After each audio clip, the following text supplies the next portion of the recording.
15 जून 2012 रात के 12:01। पूरा जगन्नाथपुरी शहर अंधेरे में डूबा हुआ था। सारे बिजली बंद, सड़कें खाली, मंदिर के आसपास सिक्योरिटी का घेरा। ये कोई आम रात नहीं थी। जगन्नाथ मंदिर के अंदर कुछ ऐसा होने वाला था जो हर 12 साल में सिर्फ एक बार होता है। एक बुजुर्ग पुजारी जिनकी आंखों पर काली पट्टी बंधी थी, उन्हें मंदिर के अंदर भेज दिया जाता है। उन्हें प्राचीन मूर्ति के अंदर से एक ऐसा चीज निकालना था जो नए मूर्ति में स्थापित होने वाली थी, भगवान श्री कृष्ण का दिल। ये एक ऐसी परंपरा थी जिसे देखने की इजाजत किसी को नहीं थी। आज तक जिसने भी इसे देखने की कोशिश की वो या तो बोल नहीं सका या तो जिंदा नहीं रहा। आखिर जगन्नाथ मंदिर में ऐसा क्या है जिसकी वजह से पूर्व प्रधानमंत्री इंदिरा गांधी, रविंद्रनाथ टैगोर, अंबेडकर, महात्मा गांधी जैसे बड़े व्यक्तियों को भी प्रवेश की अनुमति नहीं दी गई? आइए जानते हैं जगन्नाथ मंदिर के ऐसे राज जो बना देता है इसे भारत का सबसे रहस्यमय मंदिर।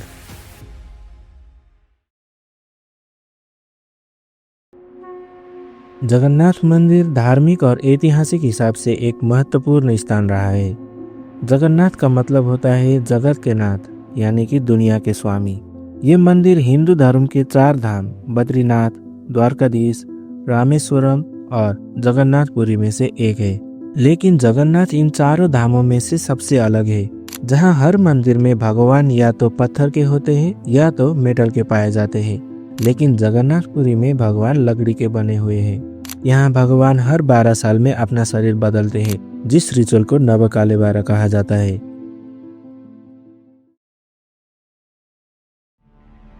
तीन 3102 बीसी में जारा नाम के एक शिकारी ने शिकार करते हुए गलती से तीर श्री कृष्ण के पैर पर चला दिया, जिससे श्री कृष्ण की मृत्यु हो गई। जारा ने श्री कृष्ण का देह संस्कार किया, पर जब उनकी चिता शांत हुई तो जारा ने देखा कि एक चमकने वाली चीज अभी तक जली नहीं थी। जारा को ये समझ नहीं आया कि ये चीज क्या थी, इसीलिए उसने उस चीज को एक लकड़ी पर रखकर पानी में बहा दिया। दूसरी तरफ अवंती के राजा इंद्रद्युम्न, जो विष्णु भगवान के बहुत बड़े भक्त थे, उन्हें एक रात सपने में आकर विष्णु जी ने एक नदी में डुबकी लगाने को कहा और ये भी कहा कि एक लकड़ी के तने में मैं तुम्हें मिलूंगा। इस सपने को देखकर अगले दिन राजा डुबकी लगाने चले गए। डुबकी लगाते वक्त राजा को नदी में थोड़ी ही दूर लकड़ी का तना दिखा। बिना देर किए राजा तने तक पहुंचे और उस तने को महल में ले आए। फिर राजा ने बहुत नामी काश्तकारों को बुलाया, पर उनमें से कोई भी उस लकड़ी से मूर्ति नहीं बना पाया। कई दिन बीत गए, लेकिन एक काश्तकार महल में आया और उसने राजा से कहा कि ये मूर्ति मैं बनाऊंगा, पर मेरी एक शर्त है। राजा ने काश्तकार से उसकी शर्त पूछी, क्योंकि राजा किसी भी शर्त मानने के लिए तैयार थे। तो काश्तकार ने कहा कि ये मूर्ति बनाने के लिए मुझे पूरे 21 दिन का समय चाहिए और मैं चाहता हूँ कि 21 दिन से पहले कोई भी दरवाजे को ना खोले। राजा ने खुशी खुशी ये शर्त मंजूर कर ली। मूर्ति बनाने का काम शुरू हुआ। रोज मूर्ति बनने की आवाजें भी आती थी, पर धीरे धीरे वो आवाजें बंद हो गई। रानी को लगा कि शायद भूख प्यास के कारण काश्तकार मर चुका है, इसीलिए उन्होंने दरवाजे को खुलवाने की जिद की और राजा को उनकी बात माननी ही पड़ी। जैसे ही दरवाजा खुला, उन्होंने देखा कि वहाँ कोई काश्तकार नहीं था। सिर्फ और सिर्फ 3 मूर्तियाँ थी, भगवान जगन्नाथ, उनके भाई बालभद्र और उनकी बहन सुभद्रा। और उसी जगन्नाथ जी की मूर्ति के ऊपर वो चीज भी रखी गई थी जो कुछ और नहीं बल्कि श्री कृष्ण का धड़कता हुआ दिल था।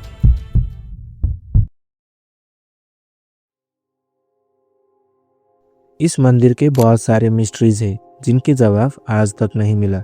भगवान जगन्नाथ को विष्णु के कई अवतार की तरह पूजा जाता है, जैसे नरसिम्हा, कृष्णा और वामना।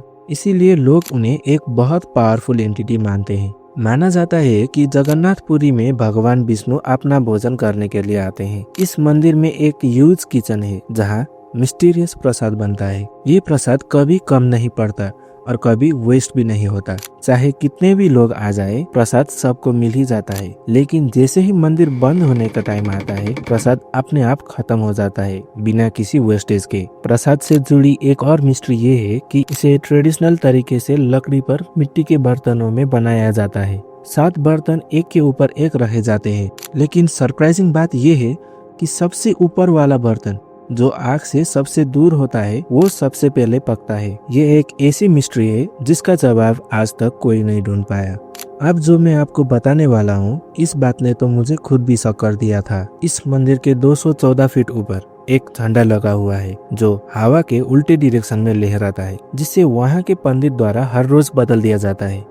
माना जाता है कि मंदिर का ऊपर का झंडा हर शाम बदला जाना चाहिए, क्योंकि अगर एक भी दिन ऐसा नहीं किया गया तो मंदिर अगले 18 सालों के लिए बंद हो जाएगा।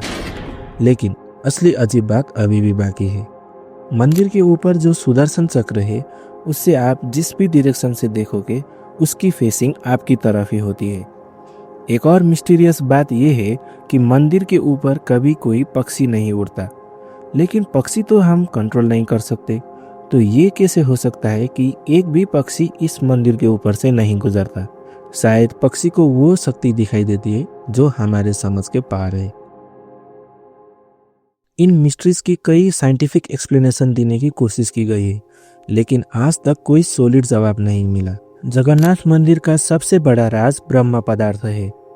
हर 12 साल में मंदिर की वुडन आइडल्स को रिप्लेस किया जाता है, लेकिन उन पुरानी आइडल्स में कुछ ऐसा होता है जिसे नई आइडल में ट्रांसफर किया जाता है।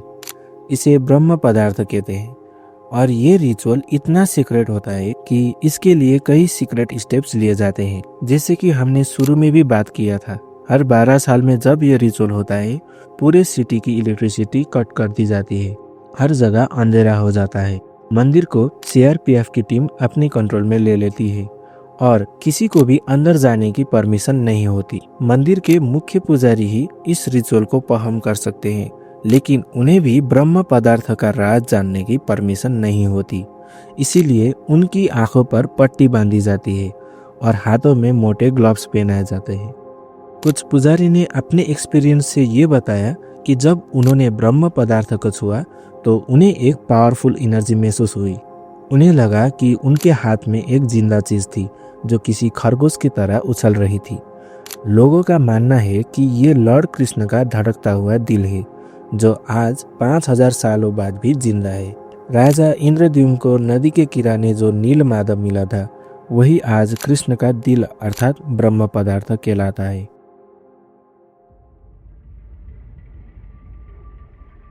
इतने मिस्टीरियस चीजों के बाद भी जगन्नाथ मंदिर का इतिहास काफी कठिनाइयों से भरा हुआ है। आज जगन्नाथ मंदिर के बाहर 5 भाषाओं में लिखा है कि सिर्फ सनातनी और हिंदू ही मंदिर में प्रवेश कर सकते हैं। ये रूल बहुत सख्त तरीके से फॉलो किया जाता है, चाहे वो इंसान कितना ही पावरफुल क्यों ना हो। इंदिरा गांधी, रविंद्रनाथ टैगोर, अम्बेडकर और महात्मा गांधी को भी इस मंदिर में प्रवेश करने की अनुमति नहीं थी, क्योंकि ये जिनके साथ मंदिर आए थे वो हिंदू नहीं थे। इस सब के पीछे का रीजन है जगन्नाथ मंदिर की हिस्ट्री। ये मंदिर लगातार हमलों का शिकार होता रहा है। फिरोज शाह तुगलक, इस्माइल गाजी, मुकर्रम खान, औरंगजेब जैसे मुगल इन्वेडर्स, ब्रिटिशर्स और दूसरे किंग्स, इन सब ने मिलकर 18 बार इस मंदिर पर हमला किया, जिस वजह से कई बार उन्हें दूसरे मंदिरों में ले जाकर छुपा दिया जाता था या सालों तक जमीन में गाड़ दिया जाता था। हर साल पुरी में भगवान श्री जगन्नाथ की रथ यात्रा निकाली जाती है। ये 9 दिन का त्यौहार होता है, जिसमें भगवान श्री जगन्नाथ, देवी सुभद्रा और भगवान बलभद्र को गर्भगृह से निकालकर रथ यात्रा करवाई जाती है। माना जाता है कि ये यात्रा इसीलिए निकाली जाती है क्योंकि भगवान इन 9 दिनों में प्रजा के बीच आकर प्रजा के सुख दुख को खुद देखती है, जिसमें लाखों करोड़ों भक्तों की भीड़ हर साल इस यात्रा का हिस्सा बनती है। ये तो हमने बात की कुछ चुनिंदा मिस्ट्रीज के बारे में, लेकिन अभी भी कई ऐसे राज हैं जिनका खुलासा होना बाकी है। जैसे कि हर साल भगवान 15 दिन के लिए बीमार पड़ते हैं और भक्तों के लिए मंदिर में दर्शन बंद कर दिया जाता है। मंदिर के मुख्य द्वार के बाहर समंदर की तेज आवाज़ सुनाई देती है, लेकिन गेट के अंदर एक कदम रखते ही समंदर का आवाज़ आना बंद हो जाता है। ऐसा कैसे संभव है, आज तक कोई नहीं जानता।